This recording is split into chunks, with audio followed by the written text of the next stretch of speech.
Dear student, आज हम लोग इलेक्ट्रोमैग्नेटिक वेव्स स्टार्ट कर रहे हैं। काफ़ी दिनों के बाद ये वीडियो शूट कर रहे हैं। Electromagnetic waves board point of view से काफ़ी इम्पॉर्टेंट है। अभी जस्ट आप लोगों ने फर्स्ट टर्म का एग्ज़ाम दिया है। सेकेंड टर्म के लिए इलेक्ट्रोमैग्नेटिक वेव्स काफ़ी इम्पॉर्टेंट चैप्टर है। तो सबसे पहले हम लोग इलेक्ट्रोमैग्नेटिक वेव्स के बारे में जानते हैं। Electromagnetic waves, it is a combination of electric and magnetic fields. Electric and magnetic fields जब म्यूचुअली परपेंडिकुलर हो जाते हैं तो इलेक्ट्रोमैग्नेटिक वेव्स का प्रोपगेशन होता है। कंडीशन ये है कि इलेक्ट्रिक फील्ड और magnetic fields perpendicular to each other as well as perpendicular to the direction of propagation of wave। अब इसके लिए एक ग्राफिकल रिप्रेजेंटेशन देखते हैं कि इलेक्ट्रिक फील्ड का प्रोपगेशन हो रहा है। ये एक वेव फॉर्म है। इस वेव फॉर्म को y के अलोंग इलेक्ट्रिक फील्ड का दिखा है, जो कि डायरेक्शन ऑफ प्रोपगेशन के परपेंडिकुलर है। इसको वेव फॉर्म में हम लोग E Y is equal to E naught sine omega T minus के एक्स के फॉर्म में लिखते हैं। इसी तरह से सपोज मैग्नेटिक फील्ड का प्रोपगेशन जेड के अलोंग हो जाए और इसके प्रोपगेशन को वेव फॉर्म में रिप्रेजेंट कर रहे हैं, जो कि डायरेक्शन ऑफ प्रोपगेशन के परपेंडिकुलर है। तो magnetic field along Z axis B naught sine omega T minus के एक्स। ये omega is the angular frequency, K is the propagation constant, जिसको हम लोग वेव नंबर भी कहते हैं। तो यहां पर हमने ये लिखा कि electromagnetic waves is a wave in which electric and magnetic fields are perpendicular to each other and also perpendicular to the direction of propagation of wave. अब इस वेव को हमने रिप्रेजेंट किया y के अलोंग इलेक्ट्रिक फील्ड को, magnetic field को z के along. Direction of propagation x है। इसी को वेव फॉर्म में लिखा E Y is equal to E naught sine omega T minus के एक्स। मैग्नेटिक फील्ड को भी वेव फॉर्म में बी जेड, जो कि डायरेक्शन ऑफ प्रोपगेशन के परपेंडिकुलर है मैग्नेटिक फील्ड, जिसका डायरेक्शन जेड के लॉन्ग हम लोगों ने लिया। इसमें ई नॉट बी नॉट एम्पलीट्यूड और पिक वैल्यू को रिप्रेजेंट करता है। ई वाई और बी जेड इंस्टेंटेनियस वैल्यू को रिप्रेजेंट करता है। यही यहां पर मेंशन किया हमने। अब इलेक्ट्रोमैग्नेटिक वेव्स को कैसे हम लोग आइडेंटिफाई करते हैं? सिंपली जब इलेक्ट्रिक फील्ड चेंज करेगा तो ये मैग्नेटिक फील्ड प्रोड्यूस करेगा and vice versa. Electric field changes with time gives the magnetic field in space, as well as magnetic field changes with time gives electric field in space। अब दोनों electric field और magnetic field mutually perpendicular हो जाए to the direction of propagation, जिसको हमने यहां पर term लिखा ट्रांसवर्स वेव। तो इस तरह से इलेक्ट्रोमैग्नेटिक वेव्स का प्रोपगेशन होता है। तो time varying electric and magnetic fields are mutually perpendicular to each other. Electric field, magnetic field time varying, इसलिए हम लोगों ने इसको टाइम वैरिंग फॉर्म में लिखा E naught sine omega T minus के एक्स। और मैग्नेटिक फील्ड को भी जेड के along B z is equal to B naught sine omega T minus के एक्स, और डायरेक्शन ऑफ प्रोपगेशन एक्स है। अब इलेक्ट्रिक फील्ड का प्रोपगेशन y के अलोंग है। सपोज इसके एम्पलीट्यूड को हम लोग रिप्रेजेंट करके देखते हैं। एक वेव फॉर्म देखते हैं कि कैसा वेव फॉर्म होता है। ये y हो गया, ये y डैश हो गया, ये z हो गए, ये z डैश हो गए। इलेक्ट्रिक फील्ड का प्रोपगेशन y के अलॉन्ग तो एम्पलीट्यूड y लिखा, मैग्नेटिक फील्ड का z के अलॉन्ग तो एम्पलीट्यूड z लिखा। सिमिलरली पिक वैल्यू को इंक्रीज करते जा रहे हैं, तो इस तरह से एम्पलीट्यूड को रिप्रेजेंट किया along y and positive z axis. Similarly y dash के अलॉन्ग करें, z डैश के अलॉन्ग करें, z डैश के अलॉन्ग, y डैश के अलॉन्ग, तो इस तरह से एक वेव फॉर्म रिप्रेजेंट हो रहा है। यही वेव फॉर्म इलेक्ट्रोमैग्नेटिक वेव से जो डायरेक्शन ऑफ प्रोपगेशन के परपेंडिकुलर है। इलेक्ट्रिक फील्ड और मैग्नेटिक फील्ड म्यूचुअली परपेंडिकुलर है। तो ये हम लोगों ने पहला सीखा कि इलेक्ट्रोमैग्नेटिक वेव्स क्या है। अब यहां पर इलेक्ट्रिक फील्ड ही रिस्पॉन्सिबल होते हैं ऑप्टिकल इफेक्ट्स के लिए, इसलिए हम लोग इसको लाइट वेक्टर कहते हैं। यहां पे हमने जो वेव फॉर्म लिखा है E Y is equal to E naught sine omega T minus के x and B z is equal to B naught sine omega T minus के एक्स। इसका आर्गुमेंट ओमेगा टी माइनस के x, इसका भी argument omega T minus के x. दोनों के बीच में किसी तरह का फेज डिफरेंस नहीं है, दोनों साइन को रिप्रेजेंट कर रहा है, इसलिए हम लोग इसे कहते हैं कि electric field and magnetic field oscillate in phase. दोनों में कोई फेज डिफरेंस नहीं है। नेक्स्ट पॉइंट कि इलेक्ट्रिक फील्ड और मैग्नेटिक फील्ड का क्रॉस प्रोडक्ट, सब electric field E vector, magnetic field B vector, इसका cross product along the direction of propagation of wave होगा। तो ऑब्वियसली इलेक्ट्रिक फील्ड के लिए सपोज J कैप लिखा, मैग्नेटिक फील्ड के लिए K कैप लिखा, तो J क्रॉस K का प्रोडक्ट I कैप देगा, जो कि डायरेक्शन ऑफ प्रोपगेशन हमने X लिखा है। तो यहां पर यही पॉइंट है कि electric field and magnetic field are such that E cross B is always in the direction of propagation of wave. Electric field propagate कर रहा पॉजिटिव एक्स डायरेक्शन में, जिसको हम लोगों ने इलेक्ट्रोमैग्नेटिक वेव्स का प्रोपगेशन एक्स के अलॉन्ग है, जो हम लोगों ने यहां पर रिप्रेजेंट किया, यही डायरेक्शन ऑफ प्रोपगेशन के परपेंडिकुलर है electric field and magnetic field. अब इसको एक्सपेरिमेंटली सबसे पहले मैक्सवेल ने मॉडिफाई किया, मैक्सवेल ने इसको एक्सप्लेन किया अकॉर्डिंग टू मैक्सवेल्स थ्योरी। हम लोगों ने ये चीज पढ़ा है कि जब एक चार्ज पार्टिकल स्टेशनरी होता है तो इलेक्ट्रिक फील्ड, चार्ज पार्टिकल का मोशन हो तो मैग्नेटिक फील्ड, चार्ज पार्टिकल को एक्सलरेट कर देते हैं तो electric field as and magnetic field, जो हम लोगों ने मैग्नेटिक इफेक्ट ऑफ करंट में लॉरेंज फोर्स में पढ़ा था। तो combination of electric and magnetic field.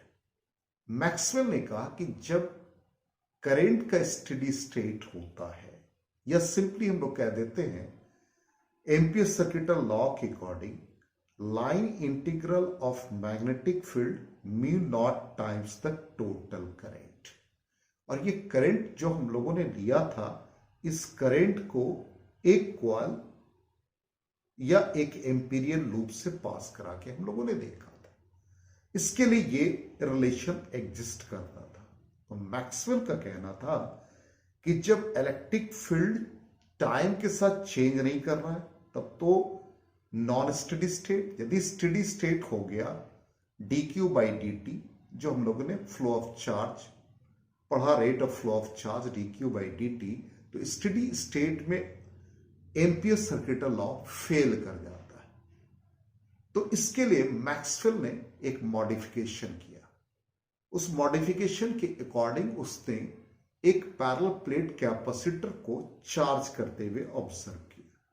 तो यही पैरेलल प्लेट कैपेसिटर है, एक प्लेट पर पॉजिटिव चार्ज, दूसरे प्लेट पर नेगेटिव चार्ज, इसको चार्ज कर रहे हैं। तो ड्यूरिंग द चार्जिंग प्रोसेस जो करंट का flow through the connecting wire है, इसका नाम उसने कंडक्शन करंट कहा। और conduction current means IC is equal to rate of flow of charge. इसका मतलब इन दोनों के बीच में जो स्पेस है, दो पैरेलल प्लेट कैपेसिटर के बीच में जो स्पेस है, जिसको हम लोगों ने लूप L2 से रिप्रेजेंट किया, इसमें कोई कनेक्टिंग वायर नहीं है, इसलिए यहां पे करंट का वैल्यू, कंडक्शन करंट का वैल्यू 0। अब उसने ऑब्जर्व किया कि यदि इसके बीच में एक मैग्नेटिक निडल को हम रखते तो उस निडल में डिफ्लेक्शन उसने ऑब्जर्व किया। ये डिफ्लेक्शन इंडिकेट किया कि there is some magnetic field between the plates of the capacitor. अब यहां पर एक क्वेश्चन अराइज होता है कि क्या सब आईसी का फ्लो हो गया थ्रू द कनेक्टिंग वायर और फिर आईसी वेरीज हो गए between the plates of the capacitor और फिर कनेक्टिंग वायर में आईसी का फ्लो। तो ऐसा तो नहीं होगा कि सपोज 4 एम्पियर का करंट हमने फ्लो कराया और बीच में करंट 0 हो गया, फिर 4 एम्पियर का करंट फ्लो हो गया, ऐसा नहीं होगा। तो इस चीज को ऑब्जर्व किया उसने कहा कि जो कनेक्टिंग वायर है वहां तक जो करंट का फ्लो है उसका नाम उसने कंडक्शन करंट कहा, और जो between the plates of the capacitor जो करंट का फ्लो है या जो करंट उसने ऑब्जर्व किया उसका नाम दिया displacement current, and it arises due to rate of change of electric flux। इसका मतलब IC through the loop L1 होगा और लूप L2 के लिए ID होगा और फिर इसके बाद कनेक्टिंग वायर में IC। तो इसका मॉडिफिकेशन हुआ, तो मॉडिफिकेशन में क्या हमें मिला, B dot DL for loop L1 is equal to mu naught times the total current means IC। B dot DL for loop L2 is equal to mu naught ID। It means IC will be 0 for loop L2। अब इसी को हम लोगों ने mathematically लिखा, mu naught IC for loop L1, there is no IC in the loop L2, then mu naught I becomes 0 for loop L2 only ID। इसलिए यहां पर हम लोग IC नहीं लिख सकते, इसको मॉडिफाई करके हम लोग लिखेंगे B dot DL for loop L2 is equal to mu naught ID। और ID हमने ये कहा कि it arises due to rate of change of electric flux d phi e by dt और इलेक्ट्रिक फील्ड के लिए मीडियम एप्सिलॉन नॉट, इसलिए displacement current ID is equal to epsilon naught d phi e by dt। तो modification हुआ, तो modification से हमें क्या रिजल्ट मिला, B डॉट DL, इसलिए टोटल करंट जब भी हम लोग लिखेंगे तो B dot DL is equal to mu naught total current means IC plus ID। और IC हमने कहा conduction current due to flow of charges in the conductor. IC को हम लोग dq बाई dt के फॉर्म में लिखेंगे। ID displacement current epsilon naught d phi e by dt। तो इस तरह से एम्पियर सर्किट लॉ का ये मॉडिफाइड फॉर्म हो गया, जिसको हम लोग मैक्सवेल्स सर्किट लॉ भी कह सकते हैं या मॉडिफाइड एम्पियर्स लॉ भी कह सकते हैं। तो यहां पर displacement current due to changing electric field between the plates of the capacitor.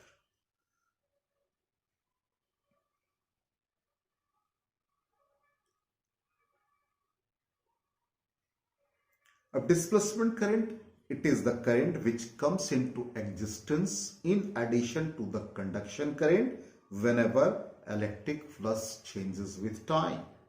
इसलिए डिस्प्लेसमेंट करंट इंडिविजुअली हमने यहां पर लिखा है epsilon naught d phi e by dt।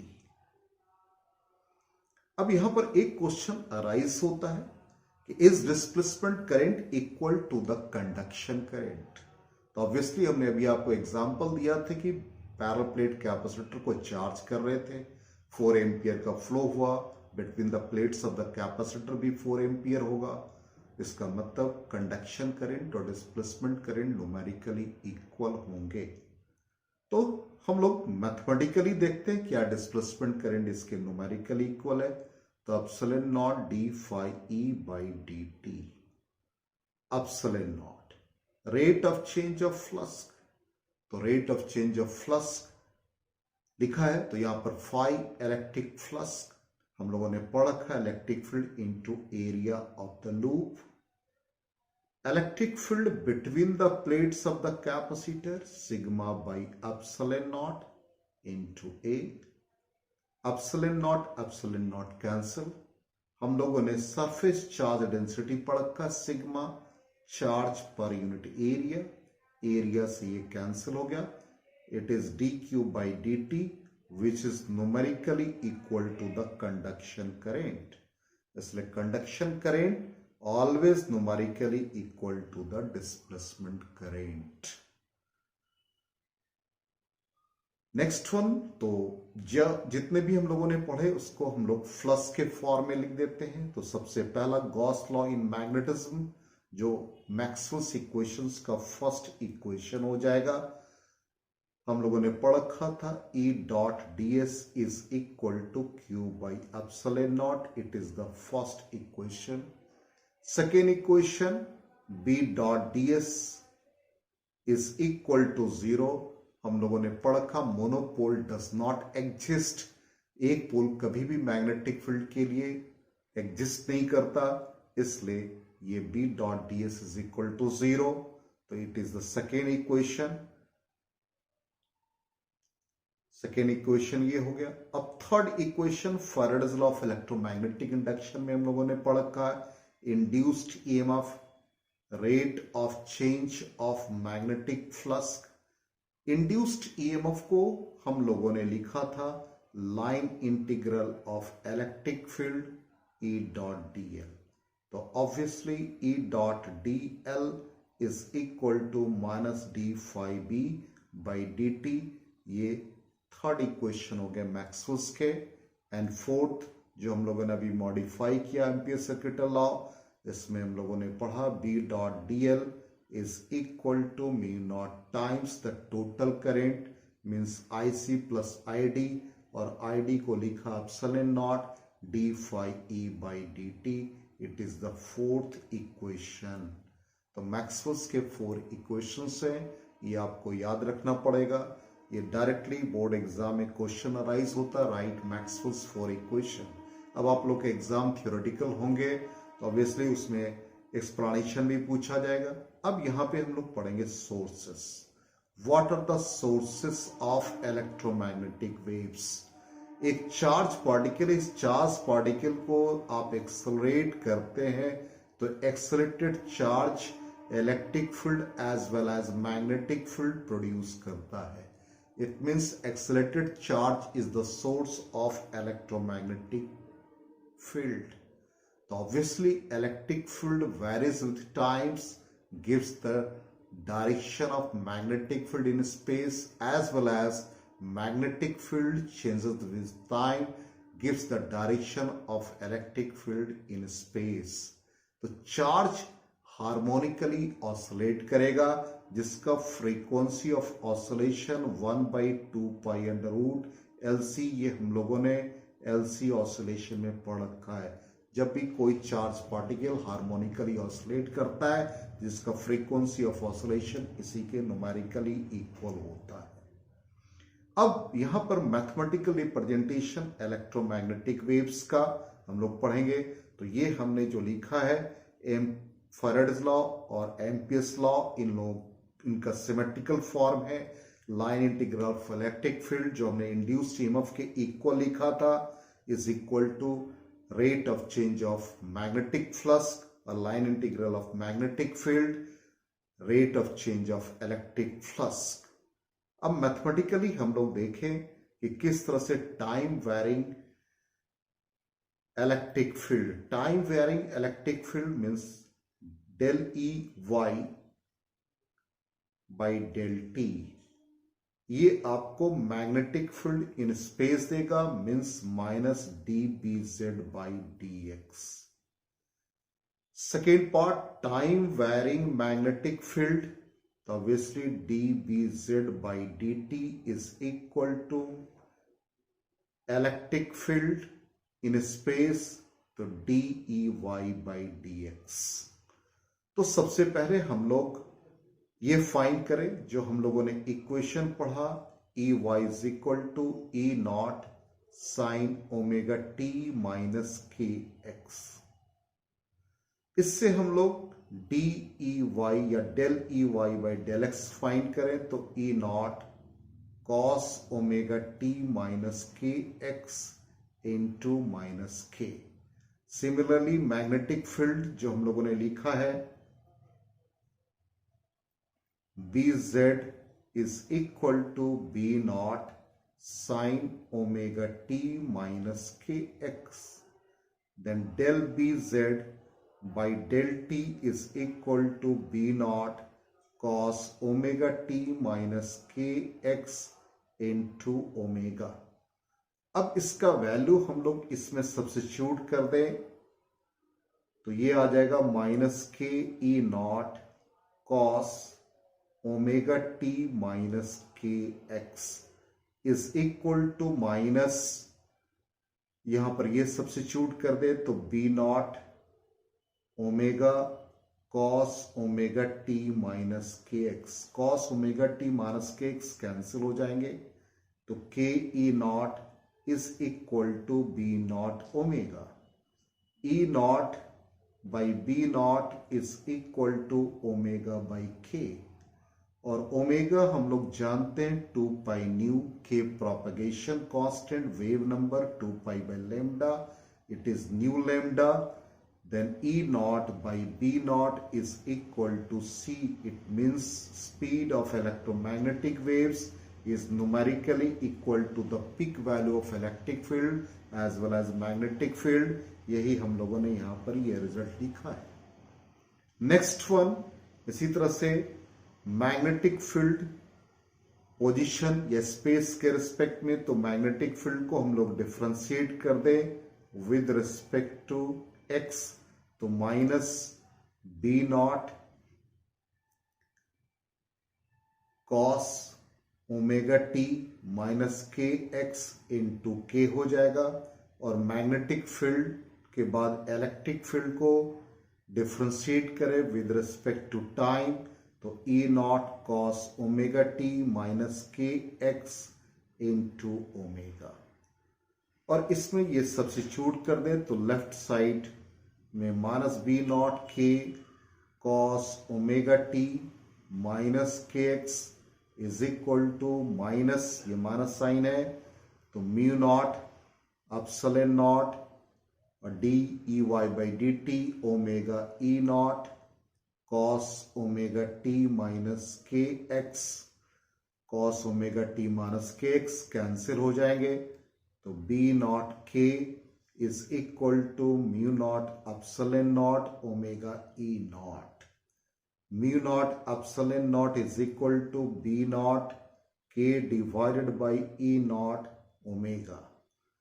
इसको डिनोमिनेटर में लिख दे ई naught by B naught omega by k. अभी जस्ट हम लोगों ने प्रीवियस रिजल्ट देखा, सी के इक्वल है, तो ऑब्वियसली ये सी हो गए, ये भी c, it becomes c square, then c square is equal to 1 by mu naught epsilon naught, C becomes under root mu naught epsilon naught।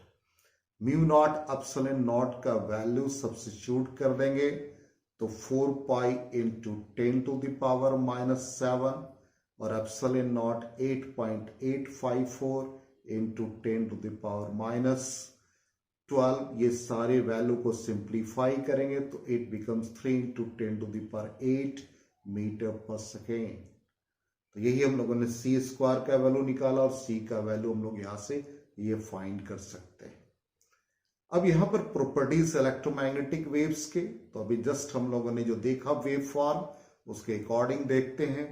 तो यहां पर इलेक्ट्रिक फील्ड का प्रोपगेशन वाई के अलॉन्ग, मैग्नेटिक फील्ड का Z के along, तो इस तरह से हमें ये वेव पैटर्न मिलता है, जिसमें E naught is the peak value, B naught is the peak value, और ये दोनों पिक वैल्यू सेम टाइम में एक्वायर करते हैं, इनका मैक्सिमम और मिनिमम वैल्यू सेम प्लेस पे होता है।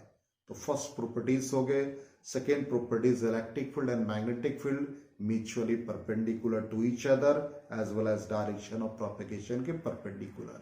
और सी अभी जस्ट हम लोगों ने फाइंड किया 1/√μ0ε0। और यदि मीडियम में आप फाइंड करेंगे तो C इज इक्वल टू √μ0ε0 को जब हम मीडियम में लिखेंगे तो यहां पर ये μ हो जाएगा। तो fourth properties, fifth, electromagnetic waves जो भी हम लोग रिप्रेजेंट करते हैं लाइट वेक्टर के फॉर्म में इलेक्ट्रिक फील्ड हमने देखा था। ऑब्वियसली वेव ट्रेन्स का जब हम समेशन करते हैं तो डिस्प्लेसमेंट का वेक्टर सम होता है, इसलिए प्रिंसिपल ऑफ सुपरपोजिशन को ओबे करता है। Electromagnetic waves carry energy as well as momentum, और जो एनर्जी होता है इक्वली डिवाइड होता है इलेक्ट्रिक फील्ड और मैग्नेटिक फील्ड के बीच। ये हम लोग अभी फर्दर देखेंगे। इलेक्ट्रोमैग्नेटिक वेव्स ट्रांसफर करता है energy as well as momentum. और यहाँ पे इलेक्ट्रिक फील्ड को हम लोगों ने जब रिप्रेजेंट किया था तो कहा था कि electric field is a light vector, electromagnetic waves non mechanical wave है, इसको प्रोपेगेट करने के लिए मीडियम की कोई रिक्वायरमेंट नहीं है। तो ये सारे प्रॉपर्टीज हैं। स्पीड हमने जस्ट अभी फाइंड किया। एनर्जी ये हम लोगों ने पढ़ रखा है प्रीवियस क्लास में। इलेक्ट्रिक एनर्जी डेंसिटी या energy density of electric field भी आप कह सकते हैं, एनर्जी पर यूनिट वॉल्यूम। और एनर्जी को पैरेलल प्लेट कैपेसिटर के लिए ½ CV² लिखा था। वॉल्यूम को area into separation between the plates लिख देंगे। और कैपेसिटेंस ε0A/d हम लोगों ने पढ़ा था। पैरेलल प्लेट कैपेसिटर का फॉर्मूला A/d, यहां से A और A कैंसिल हो जाएगा तो ½ ε0V²/d², ½ ε0। और पोटेंशियल पर यूनिट डिस्टेंस को हम लोग इलेक्ट्रिक फील्ड कहते हैं, तो ये इलेक्ट्रिक एनर्जी डेंसिटी हो गया। इसी तरह से आप मैग्नेटिक एनर्जी डेंसिटी भी फाइंड कर सकते हैं। ये हम लोगों ने पढ़ रखा है B²/2μ0। ऐसे मैग्नेटिक एनर्जी डेंसिटी को भी एनर्जी पर यूनिट वॉल्यूम लिख सकते हैं। Energy stored in the inductor ½ Li² पढ़ा है। वॉल्यूम को area into length of the solenoid लिख सकते हैं। और self induction μ0n²/L into I², L, A और A कैंसिल हो जाएगा और म्यू से मल्टीप्लाई और डिवाइड कर देंगे तो ये 2μ0 हो जाएगा।